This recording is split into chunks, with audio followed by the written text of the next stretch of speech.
Évangile de Jésus-Christ selon saint Jean, chapitre 13, versets 16 à 20. Après avoir lavé les pieds de ses disciples, Jésus parla ainsi. Amen, amen, je vous le dis, un serviteur n'est pas plus grand que son maître, ni un envoyé plus grand que celui qui l'envoie. Sachant cela, heureux êtes-vous si vous le faites.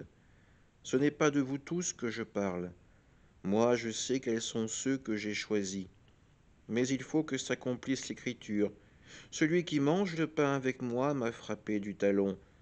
Je vous dis ces choses dès maintenant avant qu'elles n'arrivent. Ainsi, lorsqu'elles arriveront, vous croirez que moi, je suis. Amen, amen, je vous le dis. Si quelqu'un reçoit celui que j'envoie, il me reçoit moi-même, et celui qui me reçoit celui qui m'a envoyé.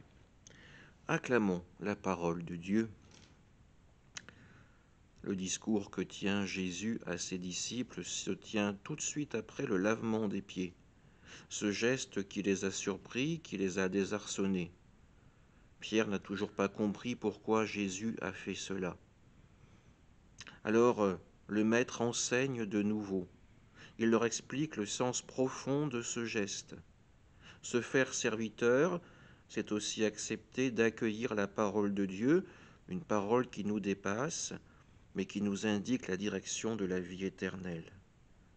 Jésus le sait également, celui qui a partagé son pain est aussi celui qui va le frapper au talon, celui qui va le dénoncer.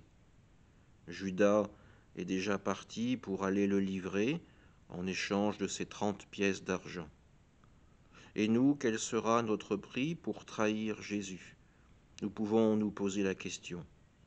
Nous aimons nous croire infaillibles, nous croire fidèles jusqu'au bout, mais qu'en sera-t-il dans la réalité?